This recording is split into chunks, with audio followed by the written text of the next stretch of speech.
the nearest turkey.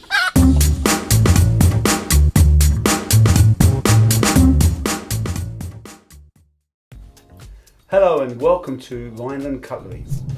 I'd like to take this opportunity to talk you through the classic collection or professional collection you see here on our table. We'll start at the beginning, shall we, with the steak knives down here at the front. You have 8 steak knives with this collection. The steak knives, incidentally, pop off. And with the extra bamboo stand, you can put them on the barbecue, by the buffet table, even on the picnic table. A beautiful set of steak knives. No matter how large or small your dinner party will be, you'll always have a steak knife. We start now at the back right hand side of the collection here, where you'll find the cheese knife. The 5-inch cheese knife, serrated on both sides. The reason the serrated knife is serrated on both sides is it so that when you cut down through the cheese, it cuts in a dead straight line. No more serrated knives that pull to one side. The cheese knife. The next knife in the collection is another serrated knife. This time it's the 8-inch bread knife. The 8-inch bread knife, serrated both sides, remember, so it cuts straight down through the bread. No more pulling to one side. The bread knife. The next knife we find is the 9-inch carving knife. When used with its partner, the fork is perfect for that Thanksgiving Day turkey. Plunge the fork into the meat and then just simply slide back. A 9-inch blade is really useful when you have those larger cuts of meat. For example, the Thanksgiving Day turkey. The carving set.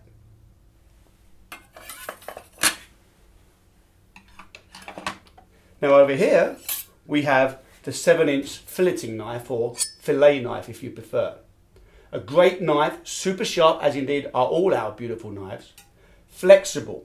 The reason for the flex, very useful for example, when you want to fillet a piece of fish, or even in this case, a piece of tomato. The fillet knife.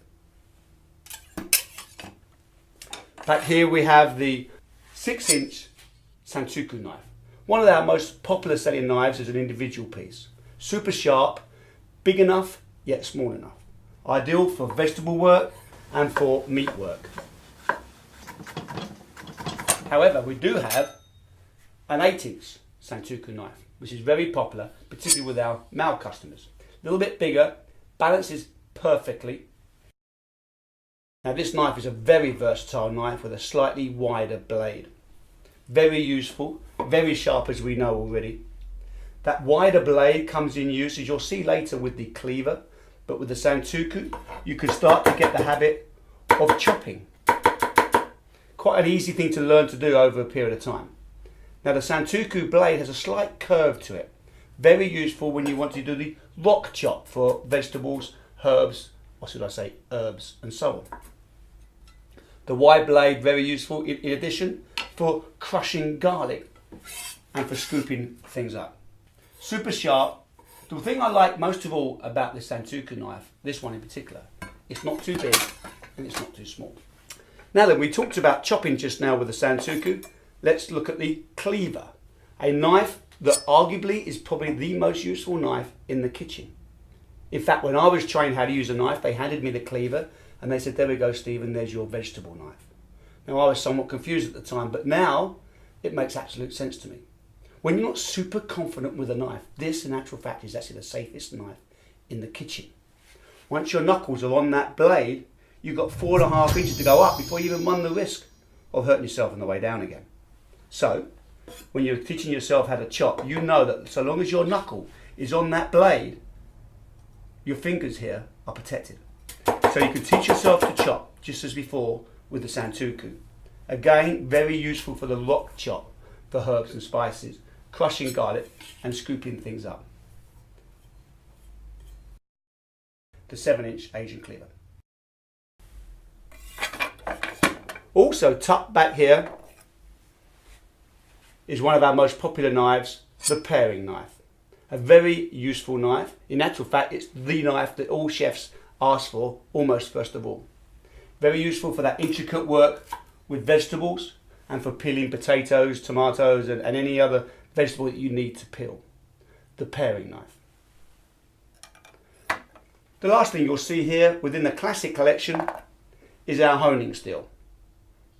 Now the honing steel is a skill in itself, but it's not as hard as you might think to teach yourself how to keep your knife super sharp by using the honing steel. Now you'll see me do it this way. Not necessarily the best way to learn to hone the knife. What I normally suggest when you're still beginning is to place the honing steel on your board, keep the angle at approximately 20 degrees as you can see here, and simply pull back once and do the same in the reverse. You do that 3 times, once every 2 or 3 months, and these knives will never let you down. They all fit perfectly and beautifully in the classic collection bamboo block here. A perfect addition to anyone's home and kitchen, and I'm sure you're going to thoroughly enjoy them. Thank you very much for your time.